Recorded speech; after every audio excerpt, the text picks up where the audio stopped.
Hello Year 8. This lesson has been put together to support what you've already got on the Google Classroom. So this ties in with these PowerPoints that you've been given, and we've put this together just to give you some extra guidance so that you get the best value out of your time. So here we have got how this fits in with the lessons that have been set. This video is set for lesson 3 because quite a lot of classes will have got up to that point. If you haven't got up to that point, that's fine. Do the other lessons first, follow the sequence. However, more classes than not will probably be up to there. Now the sequence of this lesson that we're posting as a video is slightly different, and I've glossed over probably the first activity there, and that is fine. This lesson is going to focus on the reading of the poem and how you're going to answer those questions, because some of those questions are fairly challenging. On this slide, we've got what we're doing and why we're doing it. So we're going to read and respond to the poem, and we're doing that to develop an understanding of how the writer creates meaning. So we're going to be looking in particular at the writer's use of techniques. To begin with, there's a quick 5 a day.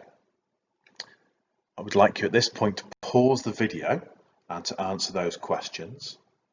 Once you've answered those questions or answered the questions that you can, unpause the video, and then we'll go through some possible answers that you can put there. Now, I'm presuming at this point you have paused the video, so let's have a look at some of the answers or some of the possible answers to those questions.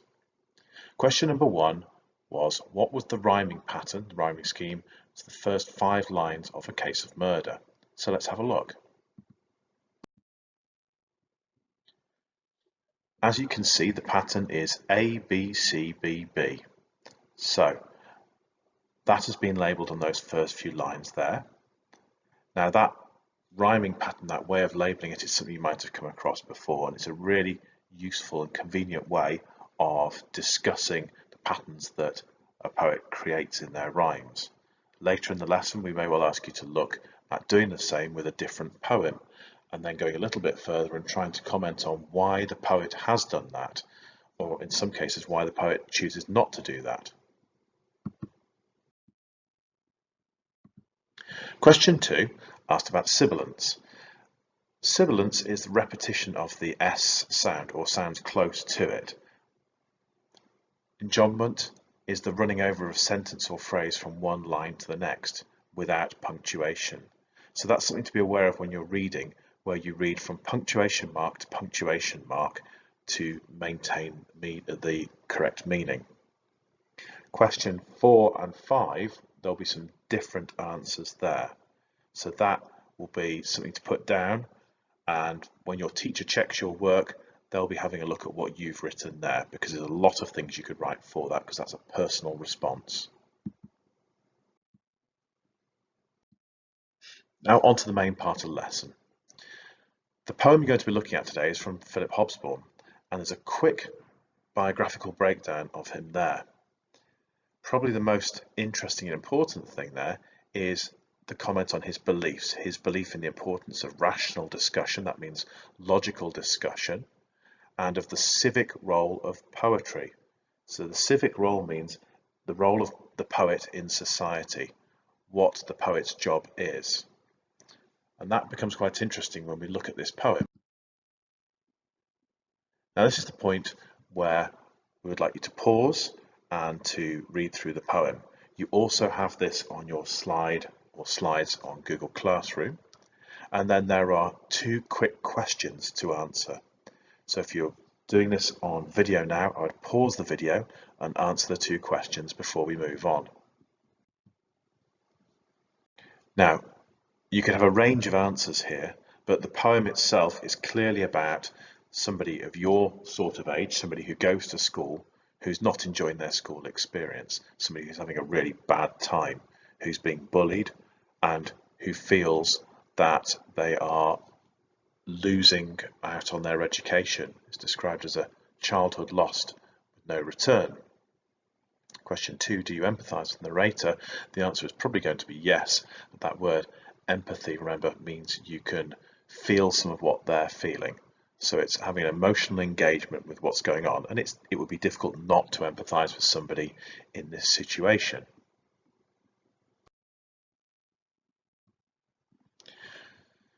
At this point, I'd like you to reread that section and answer those 3 questions. So pause the video here, reread and answer those questions. Now once you've paused that, let's have a quick check on what we've got. So firstly, what's happening to the narrator at school?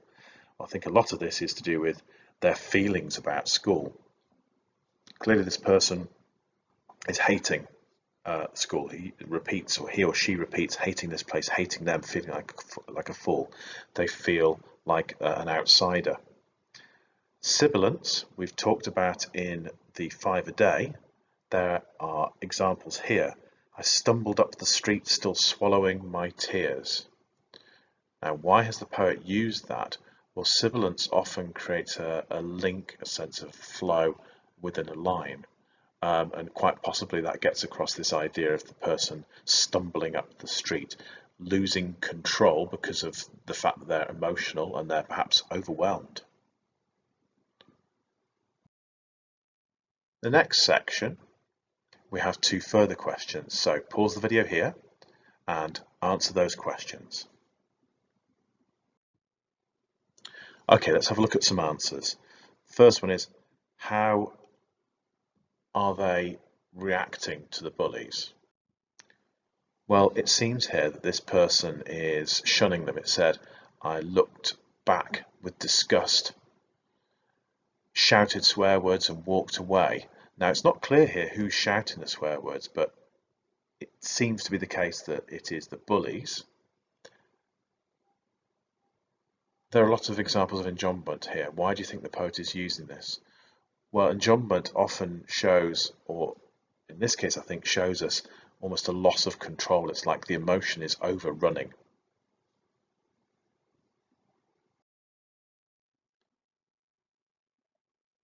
Now for this section again, reread and then pause and answer those questions.